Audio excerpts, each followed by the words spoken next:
खबरें जो आपको सीधे जोड़ती हैं हमसे, जिनका आपकी जिंदगी पर होता है सीधा असर। खबरों की वही तस्वीर, बिना बदले बिना डरे, जज्बा सच का लिए, सच दिखाते हैं। अपनी फसल बेच सकते हैं। अगर आप उससे भी राज नहीं हैं तो जो बड़ी बड़ी कंपनियां हैं या जो ठेकेदार लोग हैं, आप जिस प्रकार से पहले काम करते चले आए हैं, आप उसके अंतर्गत भी अपनी फसल को बेच सकते हैं। जो आपको अच्छा पैसा देगा आप उसको बेच सकते हैं। नहीं, पैसा तो देखिए एमएसपी जो निर्धारित है उससे आगे कई साल से आप देख रहे होंगे, सब लोग देख रहे हैं कि उसका रेट है वही रेट नहीं मिल रहा है। अब पिछले उसमें जैसे धान का 1200 रुपये से ऊपर धान नहीं बिका, एमएसपी 1868 रुपये है। तो इससे किसान का कितना नुकसान हो रहा है। जी सर, हमारा अगला क्वेश्चन है, किसान आंदोलन पर बहुत सारे आरोप लगे हैं कि उसमें अराजक तत्व घुस आए हैं, खालिस्तानी उनको कहा गया, पाकिस्तानी भी कहा गया। ये कहाँ तक सही है?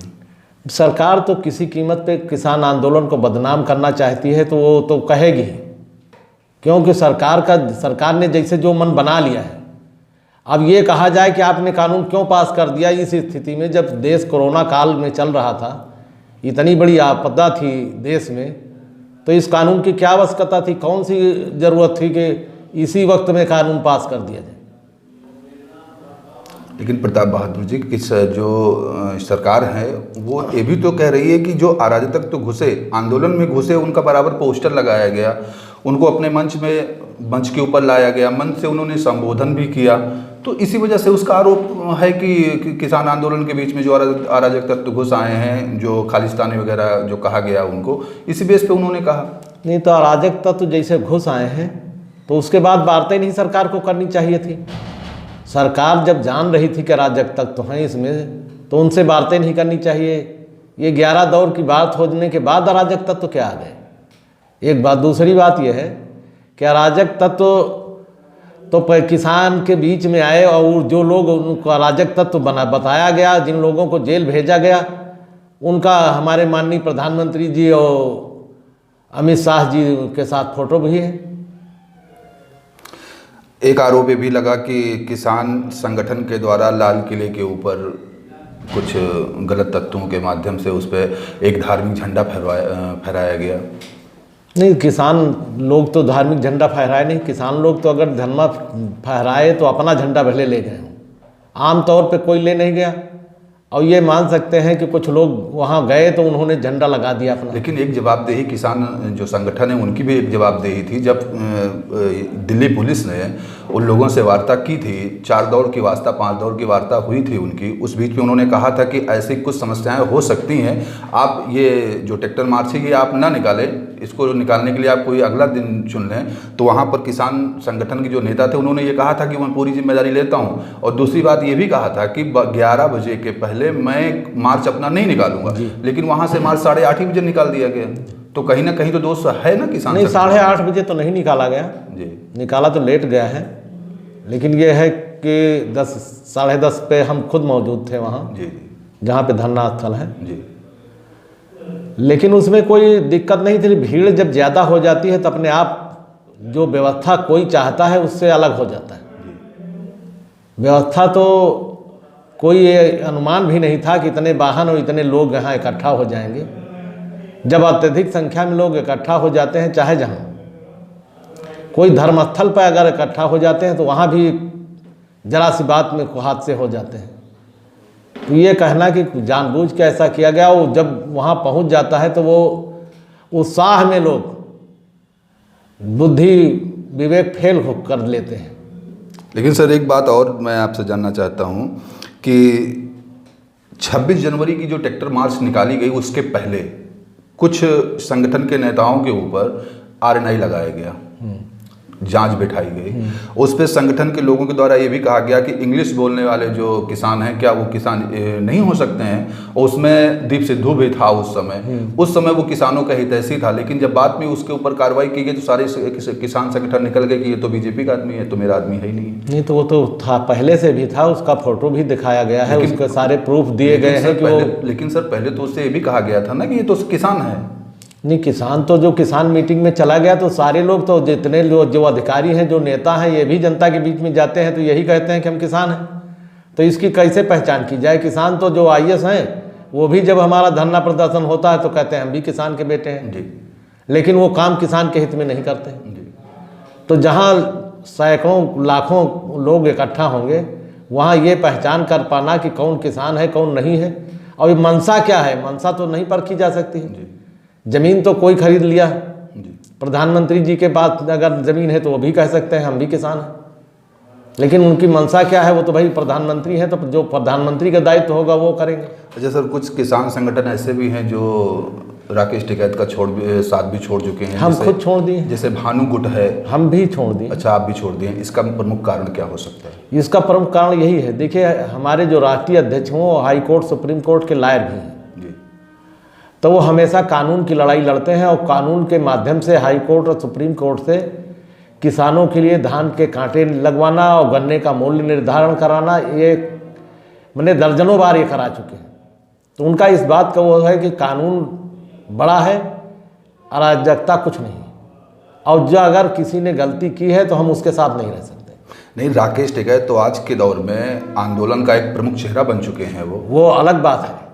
तो आप लोग उनके साथ में नहीं है? नहीं, तो जो अगर वो कोई गलती करेंगे तो हम साथ नहीं रह पाएंगे। जी। तो मुद्दे तो वही हैं, हम भी वही चाहते हैं, लेकिन उनके साथ खड़े होने में दिक्कत है। अच्छा प्रताप बहादुर जी, एक बात तो, एक प्रश्न मेरे मन में और उठ रहा है कि ये जो किसान आंदोलन चल रहा है ये राजनीति से प्रेरित नहीं हो चुका है? नहीं, कोई राजनीति से प्रेरित नहीं भाई। हम तो जो हमारा संगठन है हम वहाँ से हट गए और हटने के बाद उन्हीं मुद्दों पर हम गांव-गांव में धरना प्रदर्शन करा रहे हैं। मैं आपकी बात नहीं कर रहा हूँ, जो ये आंदोलन चला रहे हैं राकेश टिकैत जी, उनके साथ में जैसे कि अभी कांग्रेस की जो यूपी के प्रदेश अध्यक्ष हैं श्री प्रियंका गांधी जी, वो और आपके अखिलेश यादव जी हैं, जयंत चौधरी हैं, ये सारे लोग जाकर के पंचायतें कर रहे हैं राकेश टिकैत के साथ में जाकर के, तो राजनीति से तो प्रेरित हो ही गया ना ये। नहीं, किसान देखिए ऐसा है, ये तो लोकसभा और विधानसभा में किसान के हक, जो पीड़ित पक्ष के हक में ही विपक्ष कहेगा, जो कुछ भी कहेगा उसका ये मान लिया जाए कि नहीं ये राजनीतिक हो गया, ये तो भाई हम सहमत नहीं है। लेकिन सर सबसे मेन बिंदु ये है कि किसान का आंदोलन अगर चल रहा है तो आप एक राजनीतिक दल को अपना मंच साझा कैसे करवा सकते हैं? नहीं, करा नहीं सकते हैं, लेकिन अगर कोई नेता चला जाए सहानुभूति में, जैसे हमारे ऊपर कोई राकेश टिकैत के ऊपर जब दिक्कत आई, उनको घेर लिया पुलिस ने, तभी तो वो आए थे, उसके पहले तो कोई राजनीतिक नेता गया नहीं। जी। तब वो सहानुभूति में गए उनके पास, तो वो उनको क्या कहें कि हमारे यहाँ नहीं आ सकते हो? नहीं, ऐसा नहीं भाई। जब कोई मुसीबत में आता है उस समय छोटा बड़ा जो भी सहयोग में आता है, दुश्मन भी आता है, उसके लिए भी ऐसा किया जाता है। तो आंदोलन में पार्टी का झंडा ले जाना कितना उचित है, कितना उचित नहीं है? नहीं, आंदोलन में कोई बैठा तो वहाँ धरने पे नहीं, मंच पे चले गए, सहानुभूति में 2 शब्द बोल दिए, वापस आ गए। नहीं, अभी की मैं बात, मैंने कई जगह देखा है ऐसा कि किसान आंदोलन, राकेश टिकैत जी की जो किसान आंदोलन है, जो उनका संगठन है, उस संगठन के अंतर्गत मैंने कई पार्टियों के झंडे भी देखे उनके साथ में, तो ये कहाँ तक उचित है? तब वो जो समर्थन में गए हैं तो झंडे अपने लेके गए हैं, ये उनको मना करना चाहिए। भाई हम लोग ये नहीं पसंद करते हैं फिलहाल। प्रताप बहादुर जी, हमारा जो संगठन है वो वहाँ से हटने के बाद एक नया तरीका बना लिया है कि हम गांव-गांव में 5 आदमी 9 बजे से 5 बजे तक बैठेंगे और उन्हीं कानूनों को विरोध करेंगे। हमारा मेन है MSP लागू कराना, और वो 100%, जैसे प्रधानमंत्री जी कहते हैं कि MSP है, रहेगी, थी, इससे कोई मतलब नहीं। जब प्रताप बहादुर जी, एक बात और है कि आने वाला जो समय है, अभी 1 महीने के बाद गेहूं की कटाई होना चालू हो जाएगी, उसके लिए जैसे आपने MSP की बात की, तो मैंने ये भी देखा है कि जितने भी किसान, छोटे हो या बड़े किसान हो या मंझली किसान हो, किसी ज़्यादातर MSP पे वो नहीं बेच सकते हैं, जाते ही नहीं, उनको समय नहीं मिल पाता नहीं, है, समय मिलता है, उनको खरीदारी उनकी नहीं होती, ली नहीं जाती, हाँ उनकी खरीदारी नहीं हो पाती है, तो वो जाहिर सी बात प्राइवेट मंडी को जाते हैं, जैसे छोटे छोटे बाड़ा होते हैं, बड़े बाड़ा होते हैं, वहाँ पर पहुँचते हैं, अपना 10 रुपये 12 रुपये 15 रुपये में अपना बेच देते हैं। तो जो ये आने वाला समय, इसमें आप किसानों का या किसानों की मदद आप कैसे करें? इसके लिए हम लोग इसीलिए गांव में धरना लगाए हैं जी। प्रत्येक गांव में धरना लगाया जा रहा है, काफ़ी गांव में लग चुका है। और हम ये चाहेंगे कि जब तक हमारा गेहूं 100% किसान का गेहूं वो नहीं जाएगा तब तक धरना चलाएंगे। किसानों के प्रति आपकी सहानुभूति? अब हम किसान हैं तो हम झेल रहे हैं, तो हमारे प्रति सहानुभूति का कोई मतलब नहीं, हम खुद मुद्दई हैं भाई। हम जब खुद किसान हैं, हमारे पास खेती के अलावा दूसरा कोई पैसा नहीं, जी जी, खेती ही करते हैं और उसी से अपना परिवार का भरण पोषण हो रहा है। तो किसानों के बारे में आप कुछ कहना चाहते हैं, किसानों को कुछ बताना चाहते हैं उनके बारे में कुछ?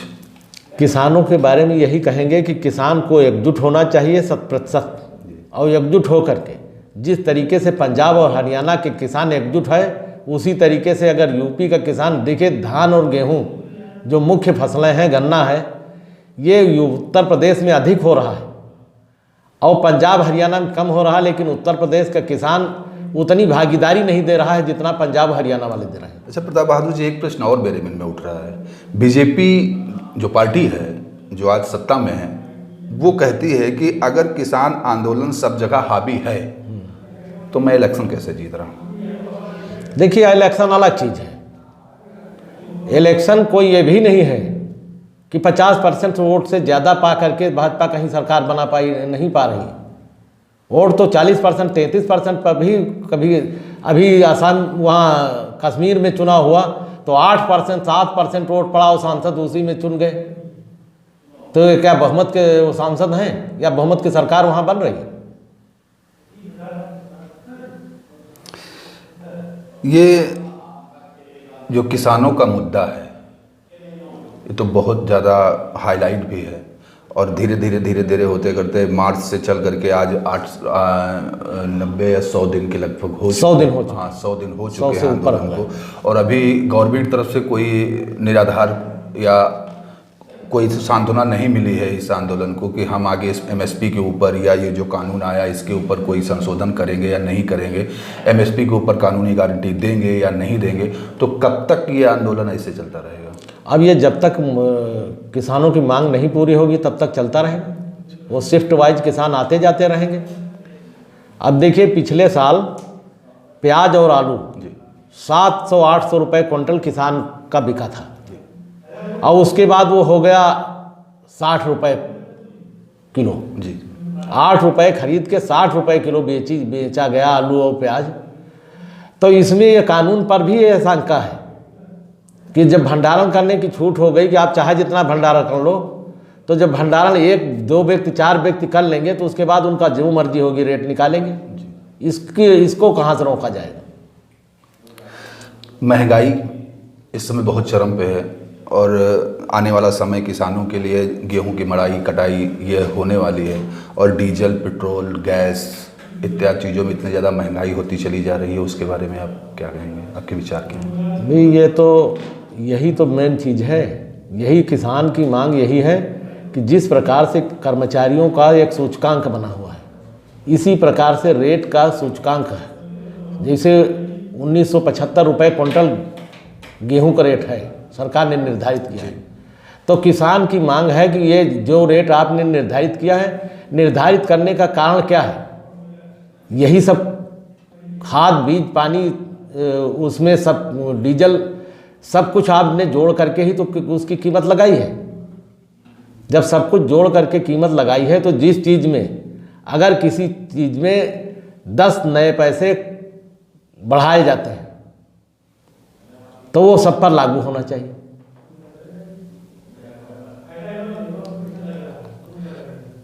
बाकी अब गेहूं की कटाई आपके सामने है ही है जी, तो उसके विषय में आप अपने किसान भाइयों को कोई संदेश अगर देना चाहें तो आप हमारे चैनल के माध्यम से आप दे सकते हैं।